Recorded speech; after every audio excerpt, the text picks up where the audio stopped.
Vamos a comenzar entonces nuestra conferencia 2014. Tenemos un ministerio que nació hace unos años atrás, que se llama el Ministerio Desde la Biblia, y a través de este ministerio estamos realizando cada año conferencias sobre temas contingentes relacionados con la realidad que estamos viviendo y también, por supuesto, desde la perspectiva de la historia, en este caso, de la historia de la Iglesia. Uno de los historiadores más importantes del siglo XIX dijo lo siguiente respecto a la Reforma protestante. La Reforma del siglo XVI es, después de la introducción del cristianismo, el más grande evento en la historia. Marca el fin de la Edad Media y el comienzo de los tiempos modernos. Comenzó con la religión y esta dio directa o indirectamente un poderoso impulso a cada movimiento posterior, convirtiéndose el protestantismo en la principal fuerza en la historia de la civilización moderna. Esas son palabras de Philip Schaff, teólogo e historiador suizo, que vivió entre los años de 1819 y 1893. Por su parte, el pastor Sugel Michelén de República Dominicana, de la Iglesia Bíblica del Señor Jesucristo, dijo al respecto: el impacto que este movimiento produjo en la Europa del siglo XVI traspasó ampliamente las fronteras de la Iglesia y vino a ser una fuerza religiosa e intelectual que afectó sensiblemente el pensamiento de la época. La Reforma marcó un hito en la historia y sentó las bases para el pensamiento moderno. De tal manera que cuando estamos entrando en materia en relación a lo que es la Reforma protestante, estamos hablando de un hito importantísimo en la historia que marcó el resto de la civilización desde ahí en adelante. Para poder entender un poco tenemos que entender el contexto en el cual se produjo, y eso lo vamos a ir viendo más adelante de una forma más específica, pero es bueno mencionar algunas cosas al principio como introducción. En ese tiempo, la mayor parte de la gente no leía la Biblia porque no tenía acceso a las Escrituras en su lengua vernácula, es decir, en su lengua original. De hecho, solamente los que podían leer la Biblia eran los clérigos, las personas de la iglesia, la alta jerarquía de la iglesia y obviamente los sacerdotes y los monjes en los monasterios. De tal forma que la Biblia era algo totalmente desconocido para la gente común, totalmente distinto al contexto en el cual vivimos en el día de hoy nosotros. Por otro lado, también era importante comprender que el desarrollo intelectual tampoco se había producido en ese tiempo, por eso se le llamó la época del oscurantismo a ese tiempo, en el sentido de que la gente no tenía acceso desde la perspectiva intelectual al conocimiento, por ejemplo, de los clásicos griegos que eran tan conocidos al principio de la historia de la Iglesia, o a los citas de los padres de la Iglesia, que se denomina comúnmente a los que estuvieron posteriormente a los apóstoles, hasta el siglo IV, siglo V, más o menos se consideran padres de la Iglesia. Había mucha literatura de ellos, pero en ese tiempo solamente la podían leer, como dije, los clérigos y las personas importantes de la Iglesia, que era una sola en ese tiempo, sabemos, la Iglesia Católica Romana se denominaba normalmente. De tal forma que ese es el contexto más o menos en el cual se produjo, además de un contexto social complejo, porque la pobreza era muy grande, las clases sociales estaban muy claramente establecidas, no había más de dos clases sociales, más adelante lo vamos a ir viendo también, de tal forma que mi tarea es compleja en el día de hoy porque implica que yo tengo que llevarles en su pensamiento hasta la Edad Media, como se conocía ese tiempo, del siglo V al siglo XV, después de Cristo, para que ustedes más o menos puedan captar el impacto que produjo la Reforma en una circunstancia como esa que estamos mencionando. También es bueno, al iniciar, poder darnos cuenta que lo que nosotros estamos haciendo aquí no es canonizar a Martín Lutero, ni a Juan Calvino, ni a Zwinglio, ni a Farel, ni a ninguno de los reformadores. Porque nosotros no creemos en ellos, creemos en el Cristo en el cual ellos confiaron. Nosotros no estamos aquí hablando de la perfección en la vida y el carácter de esos hombres, porque igual como los personajes bíblicos eran personas imperfectas.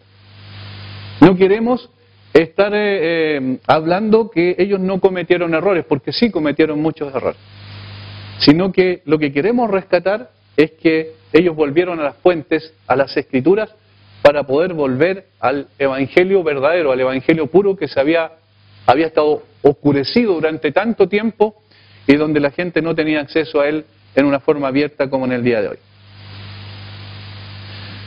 Tres perspectivas distintas de la Reforma existen más o menos, hay muchas más probablemente, pero veamos estas tres para darnos cuenta de cuál es la percepción según quien la evalúe. La católica romana, para ellos la Reforma fue una división dentro de la verdadera Iglesia de Cristo. Una división dentro de la verdadera Iglesia de Cristo porque se consideraba la Iglesia Católica como la Santa Madre Iglesia, así se le llamaba, hasta el día de hoy también se le denomina de la misma forma. De tal forma que para ellos la Reforma fue una división, una separación. También el segundo concepto que ellos perciben respecto a la Reforma es un cismo herético, o sea, una herejía. En realidad se produjo la división producto de una herejía que apareció a través de este monje agustino del cual vamos a hablar más abiertamente hacia adelante. Y lo tercero, una deformación. Más que una reformación, es una deformación para ellos.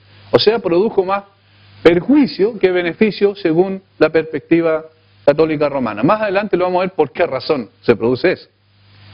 Por otro lado, hay una perspectiva desde la parte política, económica, que es la de la perspectiva marxista. Esto, para ellos la Reforma es producida debido a ciertos eventos, por ejemplo, factores políticos. Factores políticos que, digamos, influenciaron al hombre de la Edad Media, de ese tiempo, del fin de la Edad Media, para poder liberarse de esa esclavitud que estaba bajo el poder político autoritario que se estaba produciendo en ese tiempo. No desconocemos ese hecho, que sí, era una circunstancia, pero para ellos esto tiene mucha preponderancia. Factores económicos, por la gente, la pobreza no tenía posibilidad, la estratificación social era muy marcada, como dijimos anteriormente, entonces ellos consideran que también los factores económicos redundaron en aquello.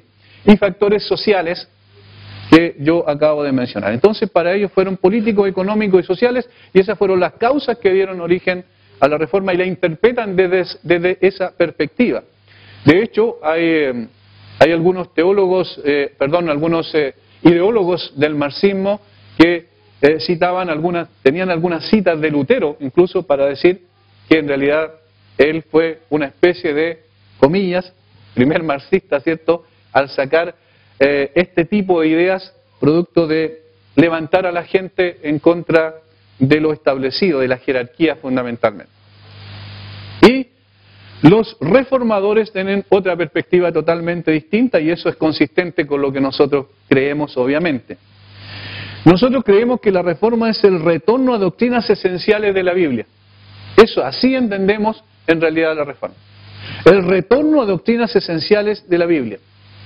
Como dice Sugel Michelén, el problema esencial con el que se le estaba lidiando aquí no era político, ni filosófico, ni económico, ni social. Ni siquiera era de índole moral. Aun cuando la moral estaba muy baja en ese tiempo, sin embargo no era principalmente este el problema. Lo que se necesitaba con urgencia no era limpiar la casa simplemente, sino revisar sus cimientos, un retorno a la definición nuevo testamentaria de la Iglesia, basada en un fresco entendimiento del Evangelio de Jesucristo. El movimiento reformador no intentaba crear una nueva religión, esto es muy importante, ni mucho menos producir un cisma, sino regresar a la Biblia como la única regla infalible de fe y práctica. Ese fue el gran detonante de la Reforma, ese fue en definitiva el eje sustancial sobre el cual gira la Reforma. Volver a la Biblia como la única regla infalible de fe y práctica. Ese es el gran descubrimiento o redescubrimiento de ellos, volver a las Escrituras. De tal manera que el problema no era filosófico, económico, político, social, ni siquiera moral, sino que tenía que ver con la teología fundamentalmente. Nosotros podemos pensar que eso, como dicen normalmente la teología católica o los historiadores católicos, se le ocurrió a un monje que, como dijo el Papa cuando recibió las 95 tesis, este monje está borracho. Cuando se le pase la borrachera, va a darse cuenta que lo que colocó son cosas que no tienen ninguna importancia. No se trata de que a Martín Lutero simplemente se le ocurrió algo en un momento determinado y dijo, voy a colocar esto porque voy a producir un cisma, porque voy a producir una división. Él no tenía en ningún momento pensado aquello. Más aún, él no fue el primero que pensó de esta manera, sino que hubieron precursores, antecesores al siglo XVI, antecesores de Lutero, que ya hablaban respecto a los fundamentos esenciales de la fe. Y ahora vamos nosotros a revisar esos precursores. Hay muchos. Estaban Pedro Baldo, por ejemplo, que dio origen al movimiento de los valdenses, en Francia fundamentalmente, y otros más, muchos más que por espacio de tiempo yo no voy a mencionarlos, pero que es importante entender que esto venía gestándose ya como un movimiento que el Señor estaba produciendo. Recordemos que el soberano de todas las cosas es Dios, y Dios es el que mueve todas las cosas para sus propósitos eternos. Los decretos eternos de Dios se estaban manifestando a través de personas que fueron precursores de la Reforma, antecesores a Martín Lutero. El primero que vamos a ver es John Wycliffe. John Wycliffe, o si queremos decirle en nuestro idioma más común, Juan Wycliffe, ¿cierto? Vivió entre 1320 y 1384. ¿Por qué hay el 29 está entre paréntesis? Porque en realidad uno encuentra historiadores que dicen que en realidad nació en 1320, otros en 1329, de tal forma que no hay una unanimidad al respecto. Y murió en 1384. Este personaje fue muy, muy importante. John Wycliffe fue uno de los personajes que hasta el día de hoy los ingleses lo consideran como una de las personas más importantes de la historia en Inglaterra, producto de lo que él hizo y propuso. Se le llamó el lucero del alba de la Reforma, precisamente por ser uno que iba iluminando el camino, el lucero del alba de la Reforma. Teólogo inglés, catedrático en la Universidad de Oxford, en Inglaterra, una persona muy importante desde el punto de vista intelectual. Wycliffe encendió la chispa, decía una crónica de ese tiempo.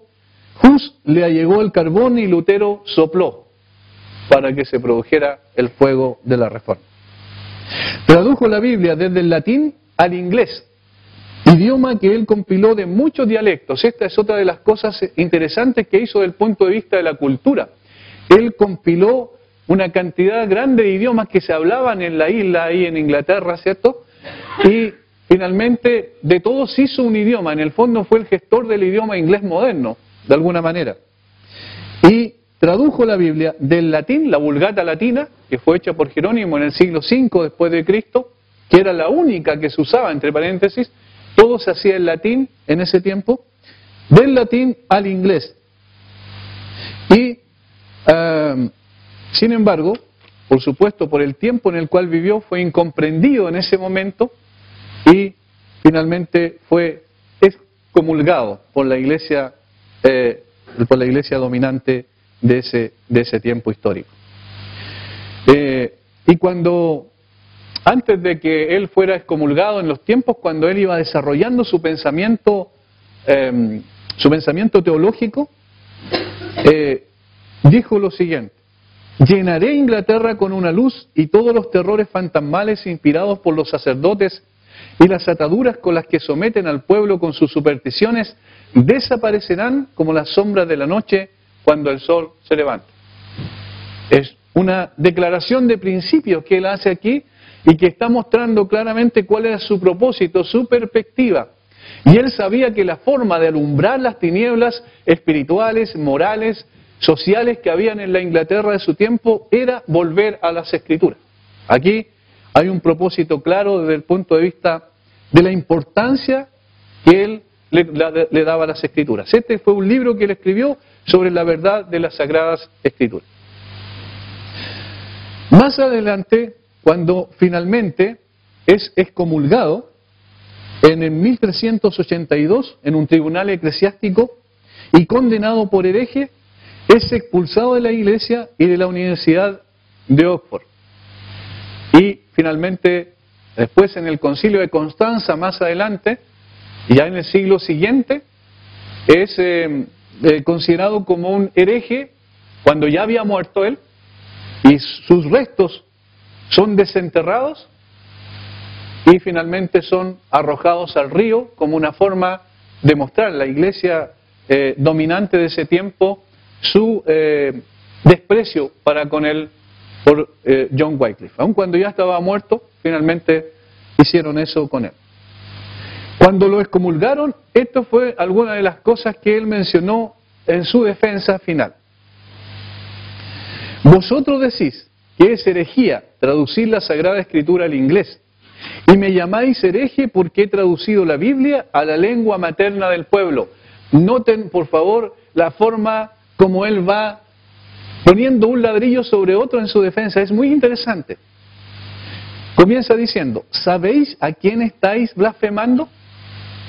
¿No dio al principio el Espíritu Santo la palabra de Dios en la lengua materna a las naciones a las que la envió? Cuando le estaban llamando hereje a él, ¿a quién estaban llamando hereje? Al Espíritu Santo. Ahora, ¿por qué habláis contra el Espíritu Santo? Vosotros decís que la iglesia de Dios está en peligro con este libro. ¿Cómo puede ser eso así? ¿No es en la Biblia donde aprendemos que Dios ha establecido una sociedad en la tierra que se llama iglesia? Miren cómo destruye completamente los argumentos. La iglesia estaba excomulgándolo.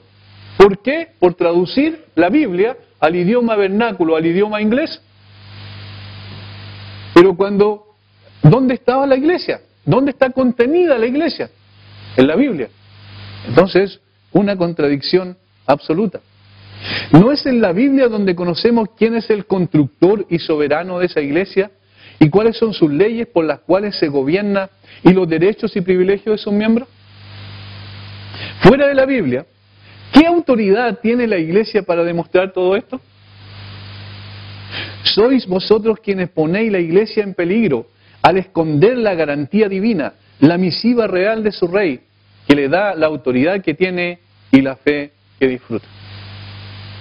Es una extraordinaria defensa, con argumentos solidísimos, imposible de refutar. De tal forma que estamos hablando que 2 siglos antes de Lutero ya habían personas que estaban hablando de la importancia y la trascendencia de la Biblia. John Wycliffe era uno de ellos. Notemos la siguiente frase de él, porque tiene mucho que ver con doctrinas que posteriormente son asignadas a otro personaje de la historia. Él dice, el libre albedrío del hombre es algo predeterminado por Dios. La iglesia está constituida por aquellos que han sido predestinados para ser salvos invisiblemente, y solo Dios conoce a quiénes. La iglesia está constituida por aquellos que han sido predestinados para ser salvos invisiblemente, y solo Dios conoce a quiénes. Posteriormente, en el día de hoy, se dice que esa es una doctrina calvinista. Pero Calvino no pensaba en hacer cuando Wycliffe ya estaba hablando de este tema. ¿Cómo llegó a esa convicción? Simplemente por las Escrituras. Otras frases de él interesantes. El servicio más noble que el hombre pueda efectuar en la tierra es el de predicar la palabra de Dios.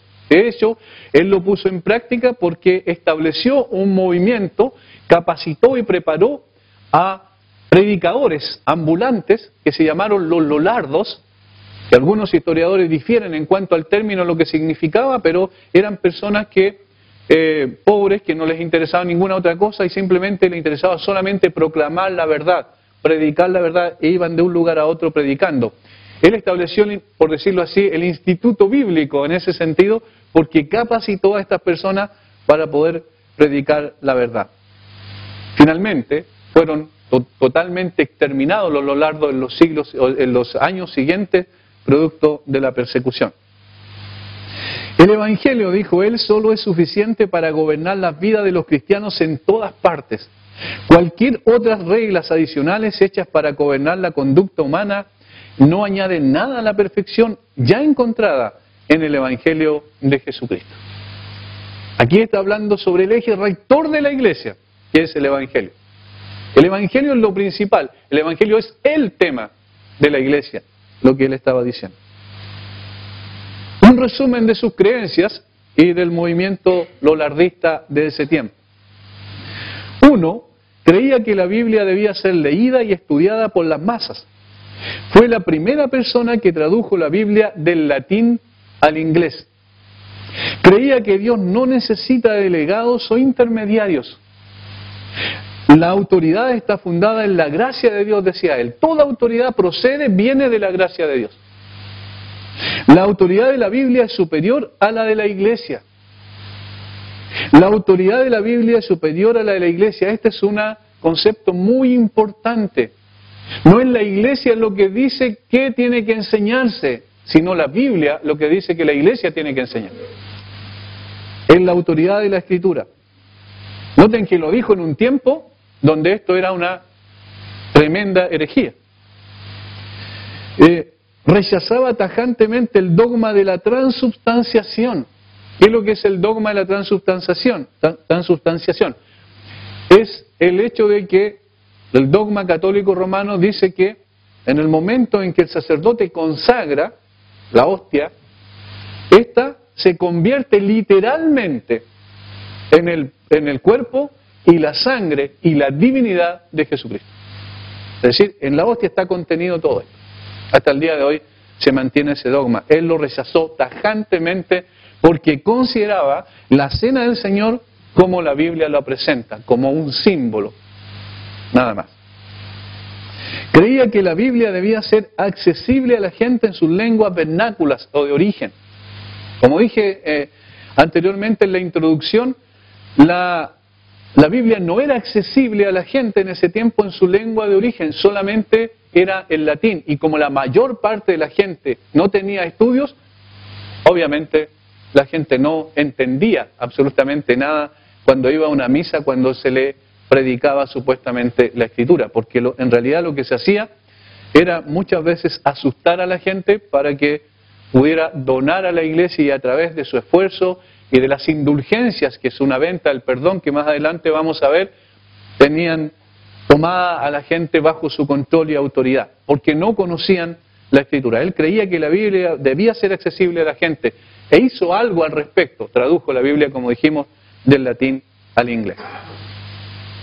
Notemos interesante el conjunto de creencias allí. Es muy interesante porque esto es antes de que Lutero, mucho antes de que él apareciese en escena.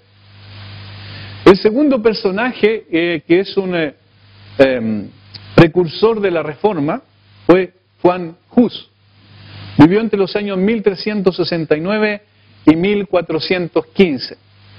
Él era original de la República Checa. En el día de hoy podemos entenderlo mejor. Juan Hus atacó fuertemente la legitimidad del papado, pero vamos a ver algunas cosas al respecto. Nació en Bohemia, República Checa, como dije. Era sacerdote católico, rector de la Universidad de Praga, era un intelectual, un hombre de estudioso. Predicó contra la corrupción de la iglesia. En 1409 es excomulgado.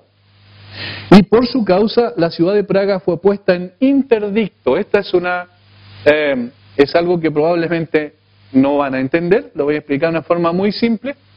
Lo que sucedía es que según la teología católica, los 7 sacramentos eran por las 7 escaleras o los 7 peldaños de la escalera para llegar al cielo de alguna manera. Y era a través de los cuales Dios dispensaba su gracia.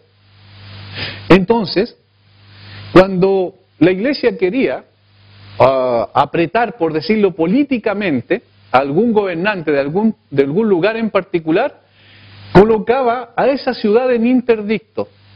El interdicto era una orden donde se prohibían hacer misas y por consiguiente dar los sacramentos. De tal forma que la gente durante un cierto tiempo, en este caso fue un mes, que la ciudad donde estaba la ciudad de Praga fue puesta en interdicto. Durante un mes, entonces la gente, ¿qué ocurría con las personas? Que estaban muy temerosas del infierno, de perder, ¿cierto?, de no ganar su salvación a través de recibir todos estos sacramentos de la iglesia. Entonces presionaban al gobernante de turno para que pudiese evitar o eliminar el problema por la cual la iglesia, o sea, la ciudad fue puesta en interdicto. En este caso, el problema era Juan Hus, que estaba predicando en lengua materna, es decir, en su lengua normal, las escrituras a la gente. Entonces, presionaron con este interdicto y lo que pasó fue que finalmente tuvo que ceder el gobernante de turno y Juan Hus fue sacado de todo su trabajo que estaba realizando en la predicación de las Escrituras y en 1415 finalmente es condenado en el Concilio de Constanza. Ahí dice la historia que el rey de ese entonces, el gobernante de ese entonces, le dio un salvoconducto para que fuera a Constanza, sin embargo, un salvoconducto, es decir, para que se resguardara su vida. Sin embargo, cuando llegó allá, él se echó para atrás, por decirlo así, el rey, y dijo, bueno, de la iglesia le dijeron, a un hereje no hay que cumplirle la palabra. Así que finalmente lo entregaron a las autoridades eclesiásticas y fue condenado en 1415, después de estar durante un tiempo prolongado en la cárcel, y fue quemado en la hoguera pública. Así que este personaje es muy, muy importante porque él también tomó algunos de los escritos de Juan Wycliffe. Fíjense cómo Dios utiliza todos los instrumentos y va colocando uno tras otro. Algunos importantes documentos que había escrito Juan Wycliffe, y él también inició un movimiento muy similar y preparó al movimiento husita, que se le llamó los husitas, que fueron también los que aprendieron a los pies de Juan Hus. Él atacó fuertemente la legitimidad del papado y eso fue lo que le trajo el problema más grave. Él dijo lo siguiente: la dignidad papal se derivó del César y la perfección e institución del Papa emanó de César. Nadie hace las veces de Cristo de Pedro si no le sigue las costumbres. El Papa no es verdadero y claro sucesor de Pedro, príncipe de los apóstoles, si vive en costumbres contrarias a la de Pedro y si busca la avaricia, más bien es vicario de Judas Iscariote. Decir eso en ese tiempo era muy complejo.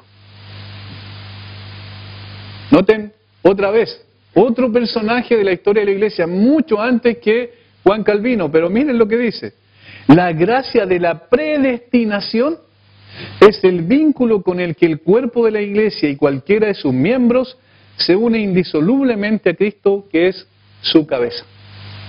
La gracia de la predestinación es el vínculo con el que el cuerpo de la Iglesia y cualquiera de sus miembros se une indisolublemente a Cristo, que es su cabeza. Allá estaba también hablando sobre esta importante doctrina. Luego comentó: rebelarse contra un papa que se equivoca es obedecer a Cristo. La Iglesia verdadera, lejos de ser el Papa y el establecimiento romano, es el grupo de todos los escogidos y el cuerpo místico de Cristo, cuya cabeza es Cristo, y la novia de Cristo, a quien por su gran amor Él redimió con su propia sangre. Él lo escribió en un libro que se llamó De Iglesia. Miren lo que él menciona: es el grupo de todos los escogidos. Hoy día, cuando se habla de elección, eso es casi una aberración para mucha gente. Él ya lo había dicho anteriormente. ¿De dónde sacó eso? Del estudio profundo de las Escrituras. Resumen de sus creencias. La Biblia es el más alto paradigma para la vida y la más alta autoridad. Paradigma significa modelo. La Biblia es el más alto modelo para la vida y la más alta autoridad, consistentemente con lo que creía John Wycliffe. El hombre obtiene perdón de sus pecados mediante el arrepentimiento real, no mediante dinero, indulgencias.